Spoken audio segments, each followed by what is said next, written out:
தமிழ்நாட்டின் வரலாறு, மரபு, பண்பாடு மற்றும் சமூக அரசியல் இயக்கங்கள் இந்த டாபிக் அண்டர்ல நம்ம கல்ச்சர் அண்டர்ல வந்து பார்த்துட்டு இருக்கோம். ஹிஸ்டரி அண்ட் கல்ச்சர் அண்டர்ல ஹெரிட்டேஜ் இதுல வந்து பார்த்துட்டு இருக்கோம்.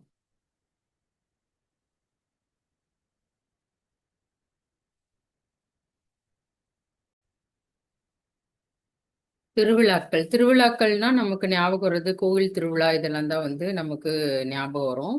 ஸோ இந்த திருவிழாக்கள் அப்படின்றது வந்து கோயில்கள்ல இனம் சார்ந்தவையா கொண்டாடப்படும் ஒரு வகையான கொண்டாட்டம். இந்த சிறப்பு வழிபாடு நடத்துவாங்க. ஒவ்வொரு ஆண்டுக்கு ஒரு முறை சிறப்பு வழிபாடு, அதுதான் வந்து திருவிழா அப்படின்னு சொல்லிட்டு நம்ம சொல்றோம். கோயில் சார்ந்த விழாக்கள் மக்களுக்கு பொதுவானவை. இது சமுதாய பண்பாட்டு மரபை வந்து வெளிப்படுத்துது. விழாக்கள் வந்து ஒருமைப்பாட்டு உணர்வினை வளர்ப்பதற்கும் வேற்றுமையில் ஒருமை நிலைநிறுத்துவதற்கும் திருவிழாக்கள் வந்து ஒரு இடமா வந்து பார்க்கப்படுகிறது. பல்வேறு காரணங்களுக்காக இந்த திருவிழாக்கள் கொண்டாடப்பட்டாலும் மக்களிடையே ஒற்றுமை உண்டாக்குவதுதான் வந்து இதனுடைய முதல் நோக்கமா இருக்கு. ஆனா இந்த திருவிழாக்கள் வந்து இயற்கை சார்ந்தவைகளாகவும் இனம் சார்ந்தவைகளாகவும் சமயம் சார்ந்தவைகளாக வகைப்படுத்துறோம். மக்கள் வந்து பருவகால மாறுபாடுகளுக்கு ஏற்ப வந்து திருவிழாக்களை வந்து கொண்டாடி இருக்காங்க. இப்ப நம்ம வந்து தமிழர் திருவிழா அப்படின்னு சொன்னோம் அப்படின்னா நம்ம வந்து பொங்கலை வந்து சொல்லுவோம் இல்லையா? அது மாதிரி திருவிழாக்கள் வந்து ஒரு இடத்துல வாழும் மக்களோட நாகரிகம், பண்பாடு, பாரம்பரியம் இது எல்லாத்தையுமே வந்து வெளிப்படுத்துவதா இருக்கு. இப்ப நம்ம பொங்கல் கொண்டாடுறோம், சங்கராந்தின்னு சொல்லிட்டு வேற இடத்துல கொண்டாடுறாங்க, ஓணம் சொல்லிட்டு கேரளால கொண்டாடுறாங்க. அது மாதிரி ஒவ்வொருத்தரோட நாகரிக பாரம்பரியத்தை இதுல இருந்து நம்ம வந்து தெரிஞ்சுக்க முடியுது.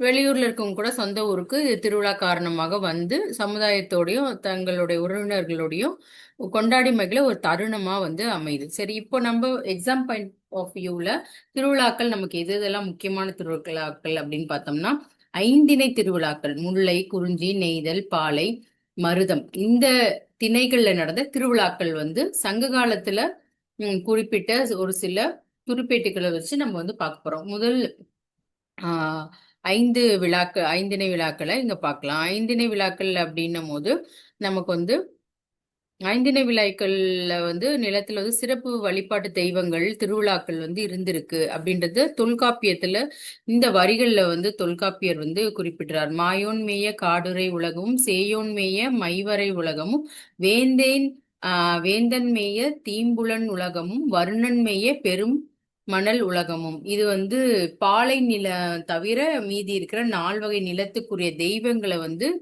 தொல்காப்பியர் வந்து இதுல வந்து குறிப்பிட்டிருக்கிறாரு. பாலை நிறத்தோட தெய்வம் வந்து கொற்றவை. இதை வந்து எழுதி வச்சுக்கோங்க. இப்ப குறிஞ்சி நிலத்தோட விழாவை பார்க்கலாம். மலையும் மலை சார்ந்த பகுதி தான் வந்து குறிஞ்சி, இது நமக்கு தெரியும். குறிஞ்சி நில கடவுள் வந்து சேயோன், முருகன், வேலன் அப்படின்ற பெயர்ல வந்து அழைக்கப்படுகிறார்கள். இந்த நிலத்துல வந்து வேலன் வெறியாட்டு விழா அப்படின்னு நடைபெற்றிருக்கு அப்படின்ற செய்தியை வந்து நம்ம திருமுருகாற்றுப்படை, குறிஞ்சி பாட்டு, ஐங்குறுநூறு, பட்டினப்பாலை போன்ற இலக்கியங்கள் வழியாக நம்ம தெரிஞ்சுக்கிறோம். இந்த குறிஞ்சி நில பெண்கள் வந்து நோயினை தீர்ப்பதற்காக பராய்க்கடனாக நிகழ்த்தப்பட்டது இந்த திருவிழாக்கள். வேலன் வெறியாட்டின் பொழுது குறிஞ்சி நிலத்தவர் வந்து பல வகை மலர்களை வந்து மாலையா அணிந்து கொண்டு கையில வந்து வேலை ஏந்தி முருகர் கடவுளுக்கு ஏறியது போல ஆடுவார்களாம். முருகர் கடவுளே அவங்க மேல வந்தது போல ஆடுவாங்க. அதுதான் இந்த விழால நடைபெறும்.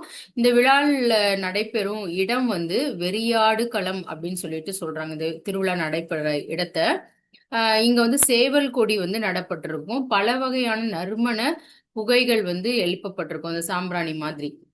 இசை கருவிகளும் நிறைய வந்து இசைப்பாங்க.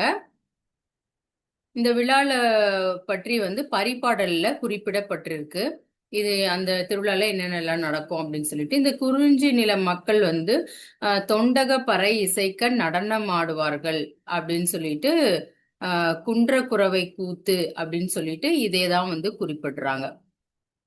இதை வந்து குன்றக்குறவை கூத்துன்னு சொல்றாங்க. அடுத்து முல்லை நில விழாவை வந்து பார்க்கலாம். காடும் காடு சார்ந்த இடமும் தான் முல்லை நிலம். முல்லை நில கடவுள் வந்து மாயோன். இப்ப இந்த நிலத்து மக்கள் முக்கிய தொழில் வந்து கால்நடை வளர்ப்பா இருந்திருக்கு. முல்லை நில மக்கள் வந்து பால் சுரக்கும் மரபான வேப்ப மரத்தை வந்து தாய் தெய்வமா வந்து உருவாக்கி வழிபடுறாங்க. இந்த வழிபாடு இப்பவும் நம்ம தமிழ்நாட்டுல நிறைய இடங்கள்ல இருக்கு. இது வெறும் முல்லை நிலத்துல மட்டும்தான் இருக்குன்னு சொல்றாங்க. ஆனா இப்பவும் ஒரு வேப்பமரம் பார்த்தா அது வந்து ஒரு அம்மனா உருவகப்படுத்தி அங்க கோயில்கள் வழிபடுறத வந்து நம்ம இப்பவுமே வந்து பார்க்க முடியுது. இப்ப இந்த தாய் மரமா உருவகித்து வழிபட்டது வந்து அகநானூர்ல 309 பாடல்ல வந்து குறிப்பிட்டிருக்காங்க. இந்த நிலத்தின் பகுதியை உடைமையுடையவர்கள் வந்து கால்நடைகளை வந்து எயினர்களிடமிருந்தும் வேடர்களிடமிருந்தும் வழி தவறாமல் காப்பவர் வந்து கருப்புசாமி அப்படின்னு சொல்லிட்டு அவங்க நம்புறாங்க. இந்த இருண்ட கானகத்திற்கு உரியவர் கரிய நிறம் உடையவர் தான் இந்த கருப்புசாமி. அதனால அவரை வந்து அவர் தான் காப்பாத்தாருன்னு சொல்லிட்டு அவரை வந்து தெய்வமா வந்து வழிபடக்கூடிய இதுவும் வந்து இந்த முல்லை நிலத்து மக்கள் கிட்ட இருந்திருக்கு. இந்த மாயோன் அப்படின்னு சொல்லிட்டு இவரை வந்து அழைக்கிறாங்க. அந்த கருப்புசாமி தான் மாயோன். மாயோன் மேய காடுரை உலகம் அப்படின்னு தொல்காப்பியத்திலையும் குறிப்பிடப்பட்டிருக்கு. ஆயர்குல மக்களுக்கு வந்து ஆணிரைகளுக்கு துன்பம் நேராம இருக்கணும் அப்படின்னு சொல்லிட்டு திருமாலை, அதாவது திருமால்ன்றது மாயோன். இப்ப இந்த திருமால் தான் மாயோன்னு சொல்றாங்க, கருப்புசாமி மாயோன்னு சொல்றாங்க. அவர் தான் வந்து இந்த ஆடு மாடுகளை வழி தவறாம இருக்கிறதும் துன்பப்படாம இருக்கிறதும் காப்பாத்துறதுன்னு சொல்லிட்டு சொல்றாங்க. சோ இது மூணுமே வந்து நமக்கு வந்து ஜாயிண்ட் ஆகி தான் வருது. இந்த திருமாலை வந்து கூத்தாடி வழிபடுற விழா தான் வந்து முல்லை நில விழா. அதை வந்து ஆட்சியர் குரவை அப்படின்னு சொல்லிட்டு சொல்றாங்க. இந்த திருவிழா வந்து ஆட்சியர் குரவை. அடுத்து மருதன் நில விழா, இந்திர விழா. இது ஏற்கனவே நம்ம இந்திர விழா வந்து மருதன் நிலத்துல வந்து கொண்டாடுறாங்கன்றது நம்ம ஏற்கனவே பார்த்திருக்கோம். இந்த மருதன் நிலத்துல கொண்டாடப்படுற மிகப்பெரிய விழாவும் இந்த இந்திர விழா தான். அதாவது பசி, பிணி, பகை இது மூணையும் வந்து போக்குறதுக்காக இந்திரனை வந்து வழிபடுவாங்க. இந்திர விழா இன்னொரு வாட்டி நம்ம ஏற்கனவே பழைய வீடியோல பார்த்திருக்கோம். இந்திரன் வந்து எல்லா கவலைகளையும் மறந்து மகிழ்வோடு இருக்கிற மாதிரி நாமளும் ஒரு நாளாவது இருக்கணும் அப்படின்னு சொல்லிட்டு அந்த இந்திர விழாவை கொண்டாடுவாங்க மருதநில மக்கள் அப்படின்றதையும் நம்ம பார்த்திருக்கோம் ஏற்கனவே. இவ்விழா சாந்தி பெருவிழா, சீவக சாந்தி அப்படின்னும் அழைக்கப்படுது. சிலப்பதிகாரத்துல இந்திர விழா ஊரெடுத்த காதையிலும் மணிமேகலையில் விழாவரை காதையிலும் வந்து இந்திரா விழா நடைபெற்றதை பற்றி குறிப்பிட்டிருக்காங்க. இந்த விழா வந்து 28 நாட்கள் நடைபெறுமா. சமய கணக்கர், காலம் கணிப்போர், சான்றோர்கள், ஐம்பெரும் குழுவினர், என் பேராயத்தினர் ஆகியோர் வந்து ஒன்று கூடி இந்த இந்திரா விழா நடக்கும் நாளை வந்து முடிவு செய்வாங்க. அப்ப மொத்தமா 28 நாள் நடக்குது. இந்த நால்வகை படையினரும் சூழ்ந்து வர இந்திர விழா வந்து நடைபெறும். இத வந்து மக்களுக்கு வந்து செய்தியா முரசு கொட்டி அறிவிப்பாங்களாம். இந்த இந்திர விழா எப்ப நடக்குது அப்படின்றத. மக்கள் வீதிகளிலும் கோயில்களிலும் பூரண கும்பங்களும் பொற்பாலிகைகளும் பாவை விளக்குகளும் வைப்பாங்க. அந்த வாழை, கரும்பு, கமுகு, வஞ்சி கொடி, பூங்கொடி முதலியவற்றை வந்து கொண்டு அந்த நகரை வந்து அலங்கரிப்பாங்க. வீதியிலும் மன்றங்களிலும் பழைய மணலை வந்து மாற்றி புது மணலை பரப்புவாங்க. பூத சதுக்கம் முதலான தெய்வங்களுக்கு செய்ய வேண்டிய வழிபாடு முறைகளை வந்து செய்வாங்க. விழா நாள் பொழுது பொது இடங்கள்ல சான்றோர் நல்லுரை ஆற்றினர். இந்த சொற்பொழிவு மாதிரி அவங்க நல்லதெல்லாம் சொல்லுவாங்க. பட்டி மண்டபங்கள் நகரின் பல இடங்களில் அங்கங்கே நடைபெறும். இவ்வாறு புகார் நகரில் இந்திர விழா நடைபெற்ற செய்தியை வந்து சிலப்பதிகாரத்துல பதிவு பண்ணியிருக்காங்க. சிலப்பதிகாரத்துல அதை நம்மளால பார்க்க முடிகிறது.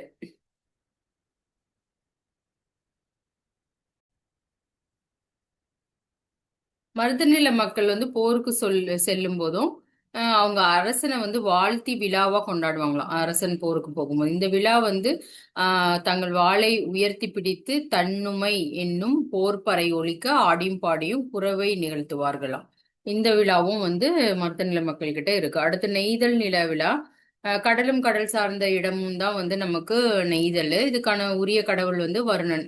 கடல் வந்து தண்ணீர் இருக்கனால அவங்க கடவுள் வந்து வருணன். இந்த மக்கள் வந்து முன்னீர் விழா, நாவாய் விழா அப்படின்ட்டு 2 விழா வந்து கொண்டாடுறாங்க. அது சங்க இலக்கியங்கள்ல பதிவு செய்யப்பட்டிருக்கு.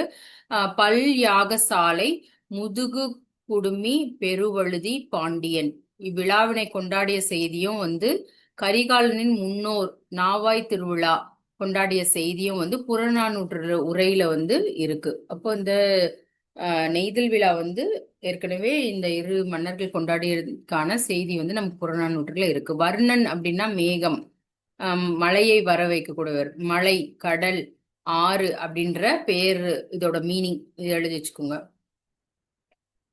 இதுல வந்து கொண் இது எல்லாமே தொடர்பு இருக்கிறதுனால அவர் வந்து நீர்க்கடவுளா வந்து அறியப்படுறாரு.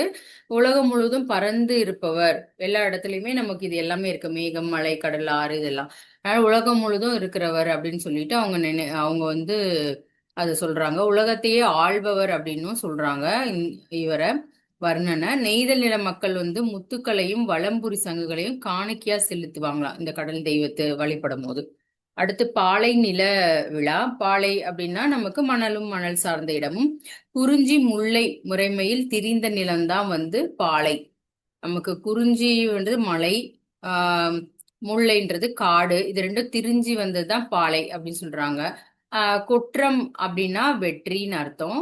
இந்த மீனிங் எழுதி வச்சுக்கோங்க. கொற்றம்னா வெற்றின்னு அர்த்தம். இந்நில மக்கள் வந்து வெற்றியை தருபவள் அப்படின்னு சொல்லிட்டு என்ற பொருள்ல தான் வந்து அவங்க தெய்வத்தை கொற்றவை அப்படின்னு சொல்றாங்க. இது ஒரு பெண் தெய்வம்.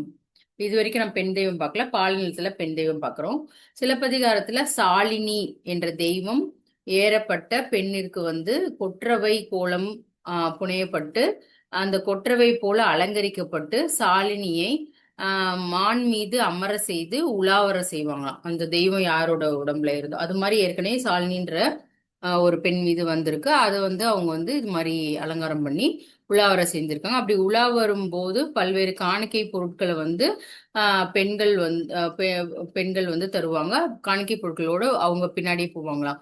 வழிப்பறியின் போது கொட்டும் பறை, சூறையாடும் போது ஊதப்படும் கொம்பு, புல்லாங்குழல் போன்றவை வந்து அந்த சமயத்துல வந்து இசையா இசைக்கப்படுது.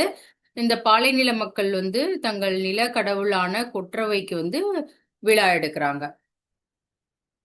அடுத்து நடுகள் வழிபாடு. இந்த நடுகள் வழிபாடுன்றது வந்து நம்ம ரொம்ப காலமா இந்த வழிபாடு இருந்திருக்கு. தமிழ் பண்பாட்டின் உயரிய விளிமையான வீரத்தை வந்து அடிப்படையாக கொண்டதே வந்து இந்த நடுக்கல் வழிபாடு. இந்த வழிபாடு முறையை வந்து சங்க கால இலக்கியங்கள்ல வந்து நம்ம நிறைய எடுத்துக்காட்டு சான்றுகள் வந்து பார்க்க முடியுது. போர்க்களத்துல விழுப்புண்ணிட்டு வீரமரணம் அடையும் வீரனது உடலை வந்து அடக்கம் செய்யறதுக்கு முன்னாடி அவன் பயன்படுத்திய போர்க்கருவிகளையும் பொருட்களையும் புதை குழியில் இட்டு அடக்கம் செய்வாங்க. அதுக்கப்புறம் அந்த இடத்துல ஒரு கல்லை நடுவாங்க. அதுதான் நடுக்கல்.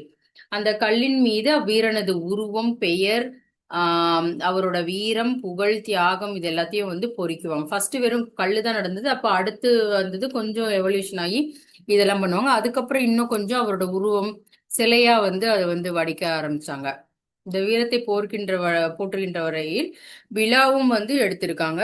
இது வந்து கிராமங்கள் தோறும் மக்கள் வந்து அவங்கள வந்து காவல் தெய்வங்களா நினைச்சு இந்த நடுக்கல் வழிபாட்டை வந்து கொண்டாடுறாங்க, திருவிழாவா கொண்டாடுறாங்க.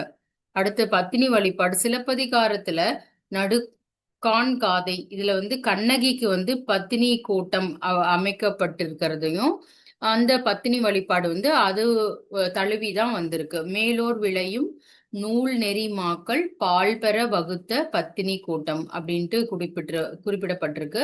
இந்த பத்தினி வழிபாடுன்னு வந்து ரொம்ப பழமை வாய்ந்தது. இதுல வந்து கண்ணகி வழிபாடு தான் வந்து பத்தினி வழிபாடுன்னு சொல்லிட்டு சொல்றாங்க. வழிபாடு இலங்கையில் வாழும் தமிழர்களால் இன்றும் சிறப்பாக கொண்டாடப்பட்டு வருகிறது. கண்ணகி என்பவள் வந்து தமிழ் காப்பிய வரலாற்றில் முக்கிய இடம்பெற்ற கற்புக்கரசியாக திகழ்கிறாள். சிலப்பதிகாரத்தின் காப்பிய தலைவியாகவும் கண்ணகி இருக்காங்க. பொய் குற்றச்சாட்டின் மூலம் தன் கணவனை கொலை செய்த கணவன் கோவலனை கொலை தண்டனைக்கு உட்படுத்த பட்டதை வந்து அறிஞ்சு கோவம் வந்து பாண்டிய அரசன் நெடுஞ்செழியனிடம் வாதாடி தன் கணவன் குற்றமற்றவன் அப்படின்றத வந்து நிரூபிக்கிறாங்க. அப்புறம் அரசன் வந்து அந்த பிழையால் சீற்றமடைந்து கண்ணகி வந்து தன் கற்பின் வலிமையால் மதுரை நகரை எரித்ததாக சிலப்பதிகாரம் குறிப்பிட்டிருக்கிறது. கண்ணகி வந்து சோழ நாட்டுல பிறந்தால் பாண்டிய நாட்டில் வீரத்தை வந்து நிலைநாட்டால் சேர நாட்டுல வந்து பத்தினி தெய்வமாக போற்றப்படுகிறார். இந்த 3 நாட்கள்லயுமே வந்து கண்ணகி இது வந்து இருக்கு. அடுத்து பாவை நோன்பு. மார்கழி மாதத்துல வந்து பெண்கள் வந்து பாவை நோன்பு இருப்பாங்க. மார்கழி நோன்புனும் இதை நம்ம சொல்லுவோம். பாவை நோன்புன்றது வந்து ஆண்டாள் இயற்றிய திருப்பாவையை வந்து மாணிக்க வாசகர் அருளிய திருவெம்பாவை இதை வந்து ரெண்டுத்தையுமே வந்து இறைவனை பாடி வந்து இந்த பாவை நோன்பு வந்து இருப்பாங்க. இது மோஸ்ட்லி வந்து கன்னி பெண்கள் திருமணம் ஆகாத பெண்கள் வந்து நல்ல கணவர் கிடைக்க வேண்டும் அப்படின்னு சொல்லிட்டு மார்கழி மாசத்துல இந்த திருப்பாவையை பாடுவாங்க. இப்பவும் இந்த வழக்கம் வந்து இருக்கு நமக்கு. மணமான பெண்கள் வந்து தங்கள் கணவனுக்கு நீண்ட ஆயுள் வேணும்னு இந்த நோன்புல வந்து இருப்பாங்க. இது வந்து அந்த காலத்துல இருந்து இப்பவும் பின்தொடர்ந்து வந்துட்டு தான் இருக்கு. மாதந்தோறும் மழை பெய்து நாடு செழிக்கவும் மக்கள் வளமுடன் நோய் நொடியின்றி வாழவும் பசு மற்றும் கால்நடைகள் சிறக்கவும் வேண்டி ஆண்டாளும் மாணிக்கவாசரும் பெருமானுக்கு பாடிய பாடல்கள் தான் வந்து இந்த திருப்பாவையும் திருவெம்பாயும். இந்த பாவை நோன்பு இருப்பவர்கள் வந்து அதிகாலையில எழுந்து நீராடி உணவு உண்ணாமல் மலர் சூடாமல் தம்மை அழகுபடுத்தி கொள்ளாமல் இறைவனை நினைத்து நோன்பு இருந்து தங்களால் இயன்ற தானமும் தர்மமும் செய்து அறவழியில் நிற்பவர்கள் இந்த திருவெம்பாவை கடைபிடிக்கிற பாடி நோன்பு இருக்கிறவங்க அப்படின்னு சொல்லிட்டு திருப்பாவை 2ஆம் பாடல்ல வந்து குறிப்பிடப்பட்டுள்ளது. அடுத்து இயற்கை சார்ந்த விழாக்கள் நமக்கு தெரியும். பொங்கல் திருவிழா, போகி பண்டிகை, இது எல்லாமே வந்து நம்ம ஏற்கனவே வந்து தெரிஞ்ச விஷயங்கள் தான் இது எல்லாமே. உழவர்கள் பொங்கல் திருநாள் என்ன பண்ணுவாங்க, மாட்டு பொங்கல் என்னென்னலாம் வந்து அப்போ இது பண்ணுவாங்க, பொங்கல் இப்படி வைப்பாங்க. அந்த உழவுக்கு ஈடுபட்ட மாடு அதையும் வந்து ஒரு இது கொண்டாடும் வகையில வந்து நன்றி செலுத்தும் வகையில மாட்டு பொங்கல் வந்து கொண்டாடப்படுகிறது.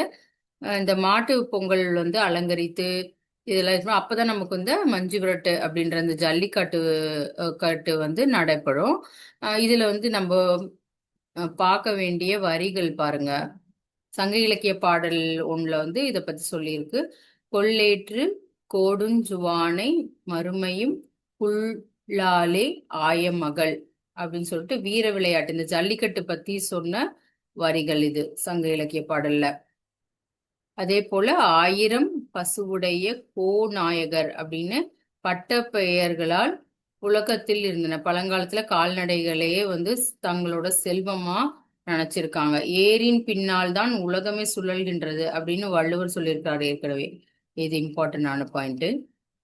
ஸோ ஏர்முனையை முன்னேந்தி செல்பவனே மாடுகளே, இதன் மூலம் மாடுகளே உழவர்களோடு உயிர்ப்போடு வைத்துள்ளன அப்படின்னு சொல்லிட்டு நம்ம இதுல இருந்து தெரிஞ்சுக்கிறோம். அடுத்து காணும் பொங்கல் தெரியும். உறவினர்கள் உற்றார் உறவினர்களை போய் பார்த்து காணும் பொங்கல் கொண்டாடுறது. இது வந்து நம்ம உழவர் திருநாள்ல ஒரு பகுதி. அடுத்து சித்திரை திருவிழா மதுரையில கொண்டாடப்படும் சித்திரை திருவிழா சைவம் வைணமும் இணைந்து கொண்டாடும் திருவிழா இது ஒண்ணு. இது மிகப்பெரிய திருவிழாவை வந்து மதுரையில மீனாட்சி அம்மன் சுந்தரேஸ்வரர் திருமணமும் இதுல வந்து நடக்கும். அதுல வைணவ சமய விழாவான கள்ளழகர் ஆற்றில் இறங்குறதும் நடக்கும். இது ரெண்டுமே ஒன்னா நடக்கும். திருமலை நாயக்கர் காலத்துல வந்து இந்த இரு சமய விழாக்களும் ஒன்றாக கொண்டாடப்பட்டு இப்பவும் கொண்டாடிட்டு இருக்கோம் இந்த விழாவை. நம்ம சித்திரை மாதம் வளர்ப்பிறை 5ஆம் நாள்ல இந்த விழா தொடங்கி 10 நாட்கள் நடைபெறும். அடுத்து வந்து ஆடிப்பெருக்கு. ஆடி மாதத்துல 18ஆம் ஆடி 18 அன்னைக்கு வந்து நம்ம இந்த ஆடிப்பெருக்கு அப்படின்னு சொல்லிட்டு அதுல வந்து கொண்டாடுறோம். காவிரி பாயும் பகுதியில் வாழும் மக்கள் வந்து காவிரி ஆற்றை வந்து அன்னையாகவும் தெய்வமாகவும் நினைத்து வழிபடுவார்கள். அடுத்து மகா மக திருவிழா. இந்த ஆடிப்பெருக்கு பத்தி இந்த வரிகள் ஒண்ணு இருக்கு. ஆடி பட்டம் தேடி விதை, இது வந்து ஒரு பழமொழி. ஆடிப்பெருக்கு இது வந்து 18ஆம் நாள்ல கொண்டாடப்படுது. இது மட்டும் நோட் பண்ணிக்கோங்க. மக திருவிழா வந்து நமக்கு குரு சிம்மராசியில் இருக்கும்போது மக நட்சத்திரம் பௌர்ணமி சேர்ந்து வரும் நாளை வந்து மாசி மகம் அப்படின்னு சொல்லிட்டு சொல்றாங்க. இந்த நவகிரகங்கள்ல குரு ஓர் ராசியில் மற்றொரு ராசிக்கு இடம்பெயர வரும் ஒரு வருடம் ஆகிறது. அதுல வந்து ஒரு குரு பெயர்ச்சி விழாவா வந்து மாசிமக விழாவை வந்து கொண்டாடுறாங்க. இது போல 12 ராசிகளும்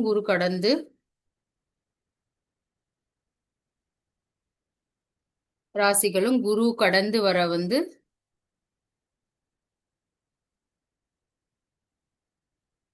இந்த திருவிழாக்கள் வந்து கொண்டாடப்படுகிறது.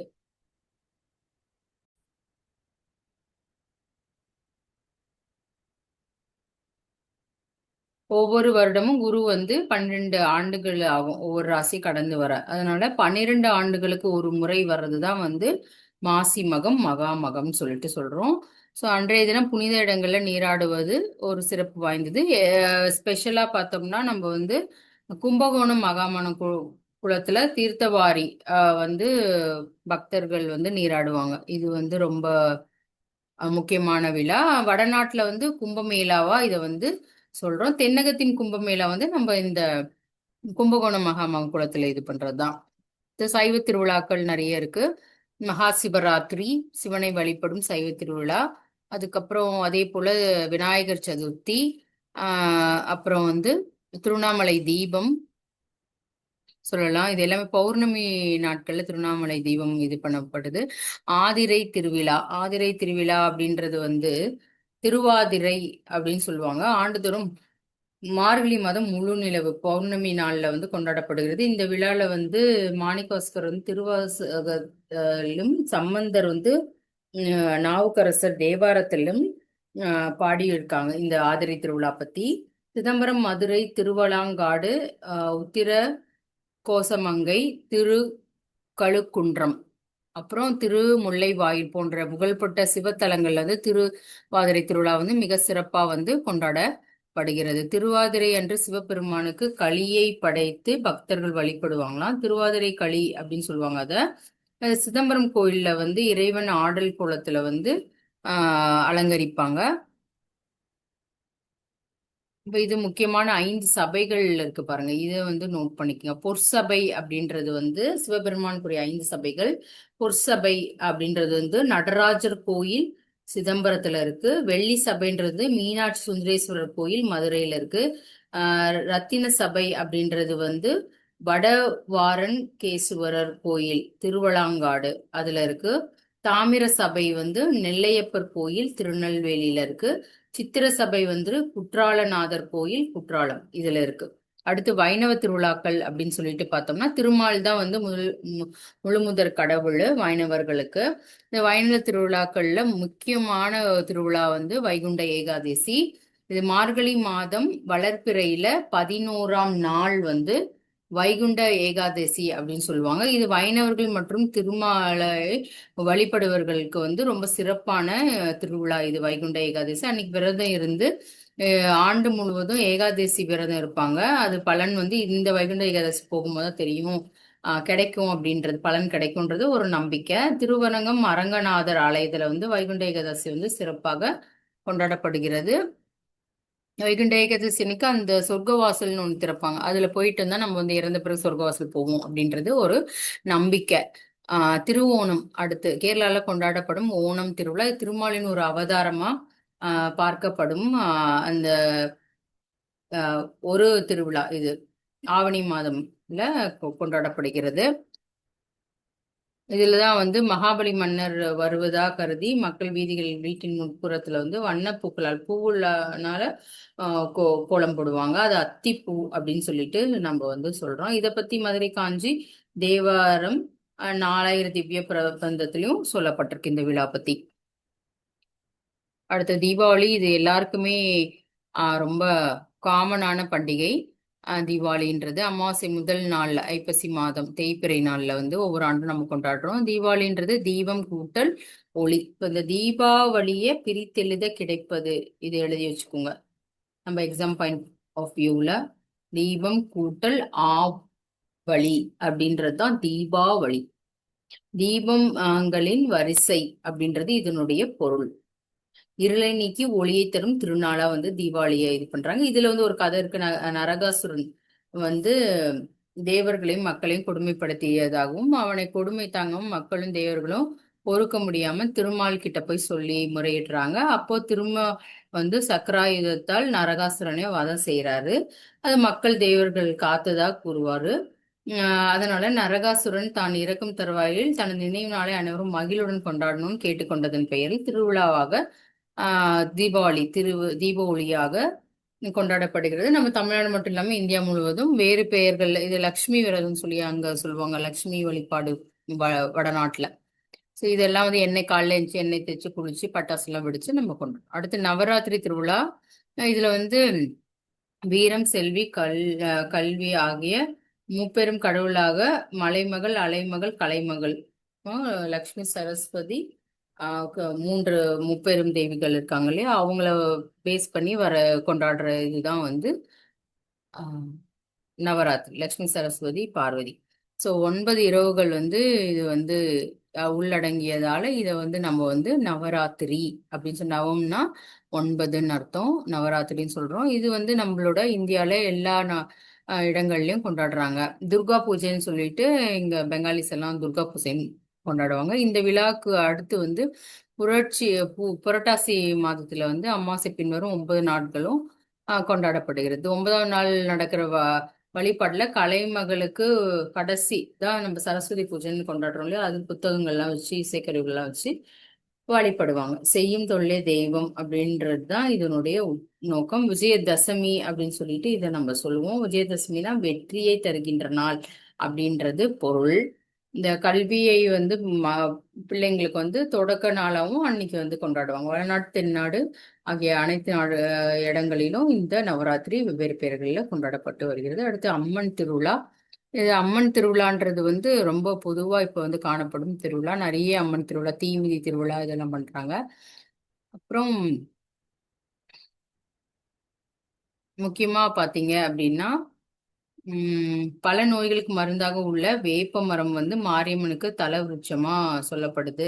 இந்த காப்பு கட்டிட்டு 7 நாள் முதல் 15 நாள் வரை வந்து நடைபெறும் விழா இது. பூவோடு எடுத்தல், பூவாரி கொட்டுதல், அலகு குத்துதல், சாட்டை அடித்தல், மொட்டை அடித்தல், மாவிளக்கு எடுத்தல், தீ மிதித்தல் இதெல்லாம் மாரியம்மன் திருவிழாவோட முக்கிய நிகழ்வுகள். ஈரோடு மாவட்டத்தில் உள்ள பண்ணாரியம்மன் தீமிதி திருவிழா வந்து ரொம்ப சிறப்பு வாய்ந்த அம்மன் திருவிழால ஒண்ணு. மஞ்சள் நீராட்டு விழா இதெல்லாமே வந்து நடக்கும் இந்த சமயத்துல. ஆடிப்பெருக்கு, ஆடி பெருக்கு பார்த்தோம்லையோ அதே மாதிரி ஆடி பூரம். அம்மனுக்கு உகந்த திருநாள்ல வந்து இந்த ஆடி மாதம் பூர நட்சத்திரத்துல கொண்டாடப்படுகிறது. ஆடிப்பூர திருவிழா அப்படின்னு சொல்லிட்டு சொல்லுவாங்க. இது சிவத்தலங்கள்லாம் அம்மனுக்கு ஸ்ரீவில்லிபுத்தூர் ஆண்டாளுக்கும் வந்து இந்த விழா வந்து கொண்டாடப்படுகிறது. இந்த அம்மனுக்கு வந்து வளையல்களால் அலங்காரம் செய்து ஆடி கூழ் படைத்து விழாவை வந்து கொண்டாடுவாங்க. அடுத்து நாட்டார் திருவிழா. நாட்டார் தெய்வங்கள் கிராம மக்களால் வணங்கப்படும் தெய்வங்கள். சிறு தெய்வங்கள் கிராம தேவதைகள் இவங்க எல்லாரையும் வந்து நாட்டார் தெய்வங்கள்னு சொல்லிட்டு சொல்லுவாங்க. இந்த கிராம மக்கள் வந்து அவங்களோட பண்பாட்டுடனும் பழக்க வழக்கங்களுடனும் ஒன்று இணைந்தவர்களா இந்த தெய்வங்கள் காணப்படுகிறது. பொன்னியம்மன், போத்தி ராஜா, அன்னமார், ஐயனார், காத்தவராயன், நாட்டியம்மன், கருப்பசாமி, சுடலை மாடன், இசக்கியம்மன் இவங்க எல்லாம் நாட்டார் தெய்வங்களா வந்து குறிப்பிடப்பட்டுள்ளது. இந்த திருவிழாக்கள் மூலம் நாட்டுப்புற கலைகள் வந்து வளர்ந்துட்டு இருக்கு, இன்றைக்கும் அழியாம வந்து இருக்கு. கந்த விரத விழாக்கள். முருகன் அவரை வணங்கும் விழா வந்து கந்த சஷ்டி விழான்னு சொல்லுவோம் இல்லையா, கந்த விரத விழா. ஐப்பசி மாசம் வளர்ப்பிறை 6ஆம் நாள் சஷ்டியை வந்து கந்த சஷ்டின்னு சொல்லுவாங்க. அப்ப இந்த முருகப்பெருமான் அரக்கனை ஒடுக்கி போர் புரிந்த நிகழ்வு வந்து கந்த சஷ்டி அப்படின்னு சொல்லிட்டு சொல்றாங்க. வைகாசி மாதம் முழு நிலவு நாள்ல வைகாசி விசாகம் வந்து வைகாசி விசாகம் இதெல்லாம் முருகர் திருவிழா, முருகர் ஆலயங்கள்ல கொண்டாடுவாங்க. அதே போல பங்குனி உத்திரம் இதுவும் வந்து முருகனுக்கு வந்து திருமண நாளா இந்த நாளை வந்து சொல்றதுனால அது கொண்டாடுறாங்க விழாவா. ஆடி மாதம் கார்த்திகை நட்சத்திரத்துல முருகனுக்குரிய நாளா கருதப்பட்டு திருத்தணியில ஆடி கிருத்திகை விழாவும் சிறப்பாக கொண்டாடப்படுகிறது. முருகனுடைய அறுபடை வீடுகள் இது நமக்கு தெரியும். திருப்பரங்குன்றம், திருச்செந்தூர் அல்லது திருசீலை சிலரைவாய், திருவாவின்குடி அதுதான் பழனி, திருவேரகம், சுவாமிமலை, திருத்தணி அல்லது குன்று தோராடல், அடுத்து பழமுதிர்ச்சோலை, அறுபடை வீடுகள்.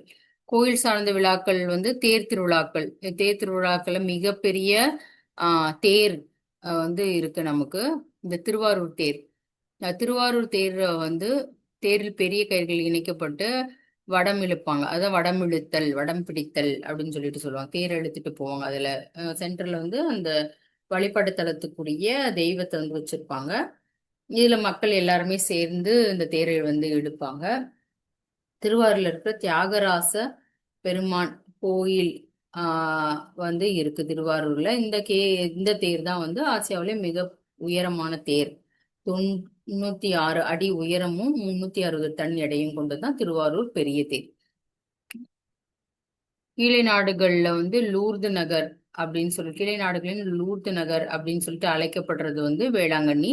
வேளாங்கண்ணி மாதாவோட திருவிழா வந்து சமய மக்களும் அனைத்து சமய மக்களும் கலந்து கொண்டாங்க. ராமாயணம், மகாபாரதம் போன்ற புராண கதைகள்லயும் வந்து சமுதாயங்கள் நடைபெறும் முக்கிய நிகழ்வுகளையும் சிற்பங்களாக செதுக்கி தேரை வந்து அழகுபடுத்துவாங்க. அப்படிதான் அந்த தேர் வந்து இது பண்ணுவாங்க. தமிழகத்துல நமக்கு எங்கெங்கெல்லாம் தேர்கள் இருக்கு அப்படின்னு பார்த்தா திருவாரூர் பெரிய தேர் இருக்கு. பழனி, அவிநாசி, ஸ்ரீவில்லிபுத்தூர், சிதம்பரம், கும்பகோணம், மதுரை, திருவல்லிக்கேணி, திருவரங்கம், திருவண்ணாமலை, திருநெல்வேலி போன்ற இடங்கள்ல தேர் திருவிழாக்கள் வந்து நடைபெறுது. அது சிறப்பு வாய்ந்த தேர் திருவிழாக்களா இருக்குது. அப்புறம் கிறிஸ்துவ திருவிழாக்கள் அப்படின்னா கிறிஸ்துமஸ், இயேசு பெருமான் பிறந்த நாள் டிசம்பர் 25 வந்து கிறிஸ்துமஸா கொண்டாடுறாங்க. புனித வெள்ளி, குட் ஃப்ரைடே, அவர் இறந்த நாள். அவரை வந்து சிலுவையில் அறைஞ்சு இறந்துருவாரு. அப்போ அது புனித வெள்ளியா கொண்டாடப்படுகிறது. புனித ஞாயிறு, இயேசு பிரான் வந்து இறப்பதற்கு முன்பு அவர் நானும் 3ஆம் நாள் வந்து உயிர் தெழுந்து வாழுவேன் அப்படின்னு சொல்லிட்டு சொல்லுவாரு. அது வந்து சீடர்கள் சொல்லிட்டு தான் போவாரு. அதுதான் வந்து 3ஆம் நாள் உயிர் பெற்று மக்களுக்கு ஆசையும் இதுவும் வழங்குவார். அதுதான் புனித ஞாயிறு, ஈஸ்டர் திருவிழா. இது 3 முக்கியமான கிறிஸ்தவ திருவிழாக்கள். இஸ்லாமிய திருவிழாக்கள்ல வந்து மொகரம், அரபு நாடுகள்ல வந்து அவங்களோட நாள்காட்டி, அரபு நாட்காட்டி, அதுல வரக்கூடிய இதுதான் வந்து மொகரம் அப்படின்ற மாதம் இஸ்லாமிய நாட்காட்டியின் மாதங்கள்ல முதல் மாதம்.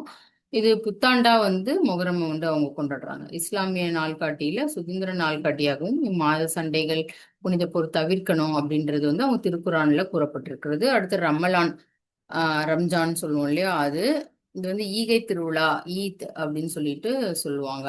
ஈத் அப்படின்னா அரபு சொல்ல வந்து தடுத்து விடுவது அப்படின்னு அர்த்தமா. நோன்புல வந்து தங்கள் தீமைகளிலிருந்து தடுத்து காப்பதாக இஸ்லாமியர்கள் கருதுகிறார்கள்.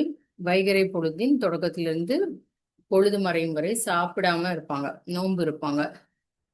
இதுல வந்து முதல் 10 நாட்கள் இறையருள் கிடைப்பதற்காகவும், 2வது 10 நாட்கள் இறைவனிடத்தில் மன்னிப்பை பெறுவதாகவும், 3வது 10 நாட்கள் வந்து நரகத்திலிருந்து விடுதலை பெறுவதாகவும் இந்த நோன்பு வந்து கடைபிடிக்கிறாங்க. இந்த நோம்பின் இறுதி நாள் தான் ரமலான் விழா கொண்டாடப்படுகிறது. அடுத்து பக்ரீத். இன்றைய தினம் பக்ரீத் இல்லையா? இப்பண்டிகை இஸ்லாமியர்களின் 12வது மாதமான துல்ஹஜ் அப்படின்ற மாதம் வருகிறது. இந்த இஸ்லாமியர்கள் தனது வாழ்நாள் ஒரு முறையாவது மெக்காவுக்கு ஹஜ் பயணம் மேற்கொள்ள வேண்டும் அப்படின்றத அவங்க குறிக்கோளா வச்சிருப்பாங்க. அவங்க அம்மாவோட வயிற்றிலிருந்து பிறந்த பாலகர் போன்ற புனிதமாகவும் தீமை நீங்கியவராகவும் திரும்பப்படுவதாக அவங்க வந்து கருதுறாங்க. இந்த ஹஜ்ஜு போயிட்டு வந்தா அவங்க வந்து திரும்பவும் வந்து அவங்க தாயோட வயிற்றிலிருந்து வந்தப்போ எவ்வளவு தூய்மையா வந்தாங்களோ அது மாதிரி தூய்மையாகிறதா அவங்க வந்து உணர்றாங்க. ஹஜ்ஜுக்கள்னு சொல்லுவாங்க, ஹஜ் பயணம் மேற்கொள்றவர்களை. இது வந்து ஹஜ்ஜுக்கள் வந்து அல்லாவின் வீட்டிற்கு விருந்தாளியாக செல்கிறார்கள். இப்பயணம் மேற்கொள்ள இயலாதவர்கள் வந்து குர்பானி கொடுத்து பக்ரீத் தொழுகை வந்து செய்வாங்க. சமண திருவிழாக்கள். அடுத்து ஜெயின்ஸ் அப்படின்னு பார்த்தோம்னா நமக்கு வந்து மகாவீர் ஜெயந்தி. மகாவீர் அப்படின்றவர் வந்து கிமு 546 வந்து வைசாலி நாட்டுல குண்டாகிராம் என்னும் இடத்துல வந்து பிறந்தார். இவர் வந்து அரச குமாரனாகிய இவர் வந்து துறந்து நாட்டை விட்டு வெளியேறி தியானம் செய்து உயர்நிலை அடைந்தார். அவர் கண்டறிந்த உண்மைகளை வந்து மக்களுக்கு வந்து எடுத்துரைத்து நல்வழிப்படுத்துகிறார். அன்பு, அமைதி, அகிம்சை போன்ற நற்குணங்கள்ல வந்து இலக்கணமா திகழ்ந்தார். இவருடைய பிறந்த நாள் தான் மகாவீர் ஜெயந்தியா வந்து கொண்டாடப்படுகிறது. இந்த சமண சமயத்துல 24வது தீர்க்கதங்கரா வந்து மகாவீர் வந்து இருக்கிறாரு. சமண மதத்துல திகம்பரர், சுவேதம்பரர் அப்படின்னு 2 பிரிவுகள் உண்டு. திகம்பரர்னா திசைகளை ஆடைகளாக அணிபவர் அர்த்தமா. சுவேதம்பரர் அப்படின்னா வெண்ணிற ஆடைகளை வந்து அணிபவர் அப்படின்னு சொல்லிட்டு அர்த்தம். அடுத்து புத்த பூர்ணிமா. இது வந்து பௌத்த திருவிழாக்கள்ல மிக முக்கியமான திருவிழா. இது நேபாள நாட்டுல கபிலவஸ்துல இருந்து லும்பினி அப்படின்ற கிராமத்துல புத்தர் வந்து பிறக்கிறாரு அரச குடும்பத்துல. இவர் பெற்றோர், மனைவி, மகனை, அரசாட்சியையும் துறந்து அவர் வந்து தியான இதுக்கு போய் நிறைய வாழ்வியல் நெறிமுறைகளை கத்துக்கிறாரு. நிறைய உண்மை இதுவை வந்து கத்துக்கிறாரு. அது போதனையும் நிறைய இடத்துல நிகழ்த்துறாரு. இந்த பௌத்த பூர்ணிமா வந்து வெண்ணிறை ஆடை அணிந்து பௌத்த சைத்தியங்களுக்கு சென்று மலர்களை தூவி வழிபாடு செய்கின்றன. இவ்விழாவில் வந்து பீகார்ல உள்ள புத்த கயாவில் வந்து உத்தரப்பிரதேசில் உள்ள சாரநாத்ல மிக சிறப்பாக வந்து இது வந்து கொண்டாடப்படுகிறது. இந்தியா மட்டுமல்லாது நேபாளம், இலங்கை, தாய்லாந்து உள்ளிட்ட நாடுகள்ல இந்த விமர்சையாக கொண்டாடப்பட்டு வருகிறது. அடுத்து குருநானக் ஜெயந்தி. இது சீக்கியர்களால் கொண்டாடப்படும் குருநானக் ஜெயந்தி. இதுல வந்து குருநானக் லாகூரில் அருகே உள்ள தாழ்வண்டி அப்படின்ற இடத்துல வந்து பிறக்கிறாரு. இளம் வயது முதலே இறை அனுபவங்கள்ல திகழ்ந்திருக்கிறாரு. 30 வயதுல வந்து ஞானம் பெறாரு. அப்புறம் அருள் செயல்களை நிகழ்த்தி மக்களை நல்வழிப்படுத்துறாரு. ஆன்மீக கருத்துக்களை மக்களிடம் பரப்புகிறாரு. மத ஒற்றுமைக்கு மகத்தான சேவை செய்கிறாரு.